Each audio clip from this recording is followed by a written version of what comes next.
Les anciens qui ont vécu sur cette planète ont construit des bibliothèques d'une nature très différente de celles que vous construisez aujourd'hui. Avant de bâtir des temples, les sorciers des tribus et les leaders de certaines cultures se déplaçaient vers des endroits sacrés pour y cueillir une pierre spéciale. Cette pierre était nettoyée et préparée afin de contenir des données et informations qu'on lui transmettait par télépathie.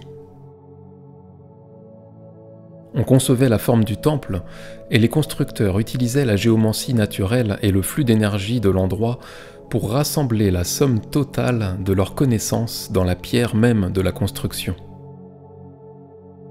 L'information était emmagasinée dans la pierre et l'os, la pierre étant les os de la terre. Les anciens édifiaient des temples et des structures mégalithiques en des lieux particuliers où se concentraient des vortex d'énergie pour utiliser l'accumulation d'énergie présente en ces lieux. Chacun de ces sites avait une spécialité. Le grand cercle de pierre d'Avebury, en Angleterre, était utilisé comme porte dimensionnelle de divers systèmes stellaires, en particulier Sirius, les Pléiades et Arcturus. Les pierres étaient disposées en une configuration particulière qui utilisait la lumière comme une clé pour attirer ces énergies stellaires vers la Terre. Ainsi, un échange d'informations était possible par le biais d'un lien humain-Terre-étoile. Les anciens avaient la capacité de sentir l'abondance d'énergie en ces endroits. Ils exploitaient et utilisaient ces lieux spéciaux, où les lignes d'énergie joignaient leurs forces, et où il y avait une fusion et une rencontre de dimensions et d'autres mondes. Des récits ont été incorporés dans les structures mêmes des pierres, en les alimentant de sons. Des individus capables de diffuser des fréquences précises les ont implantés dans les structures de pierre qui, aujourd'hui, continuent de détenir ces fréquences, et pas seulement les formes écrites.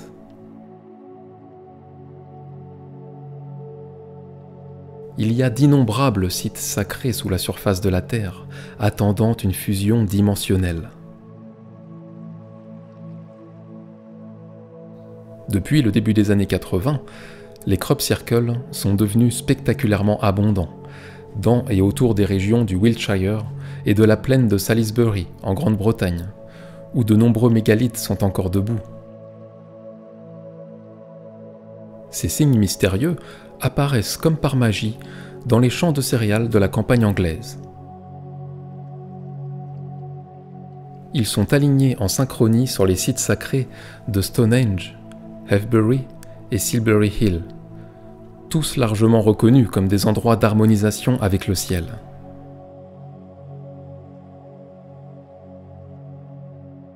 Les formes d'intelligence qui fabriquent ces dessins géométriques le font avec humour. La géométrie, c'est davantage qu'une matière scolaire. C'est une forme d'intelligence.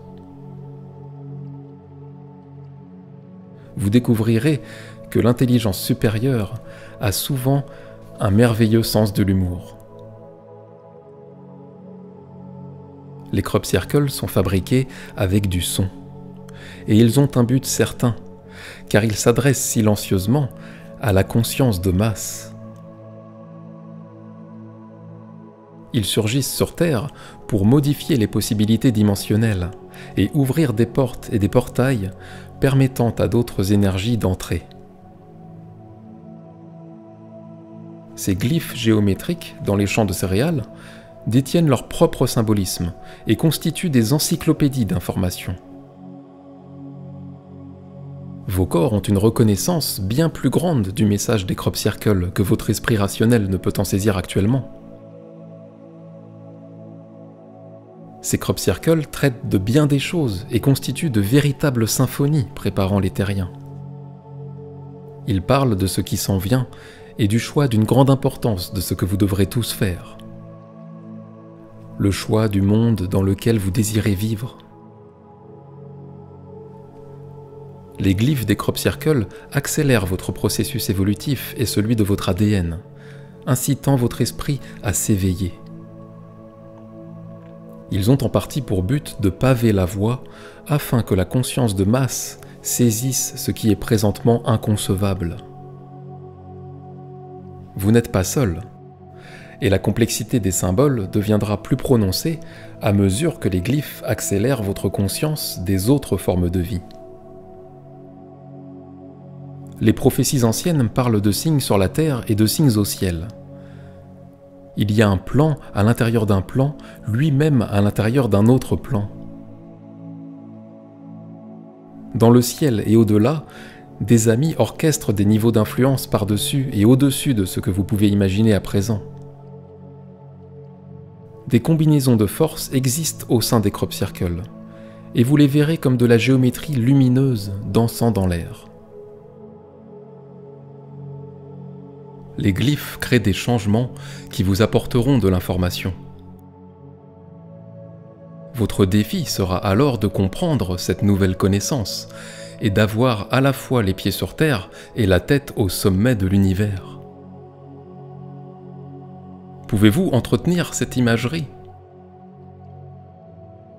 Vous êtes vaste et capable de vous relier aux profondeurs du cosmos et de l'ancrer sur terre.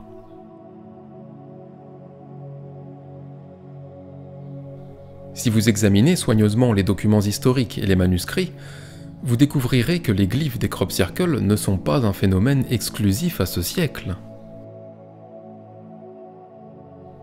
Ces glyphes de géométrie sonore et lumineuse apparaissent et disparaissent souvent sur le plan terrestre. Ils constituent une façon d'introduire doucement la communication entre les formes de vie.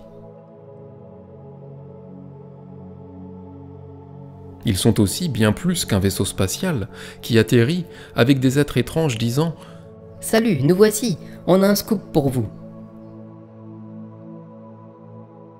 Ils confondent vos milieux scientifiques et leur donnent l'air d'idiots, ce qui est absolument nécessaire, avec humour bien entendu. Vos scientifiques sont en déroute et il est temps que l'humanité remette tout en question, particulièrement ceux qui prétendent avoir toutes les réponses. Des réalités sont en train de fusionner, et la Terre est l'hôte de bien des événements inhabituels, à mesure que parlent les anciens sites sacrés, les calendriers et les bibliothèques de pierre. Les crop circles agissent comme messagers et accélérateurs, annonçant avec une complexe et élégante simplicité: le changement de paradigme est arrivé.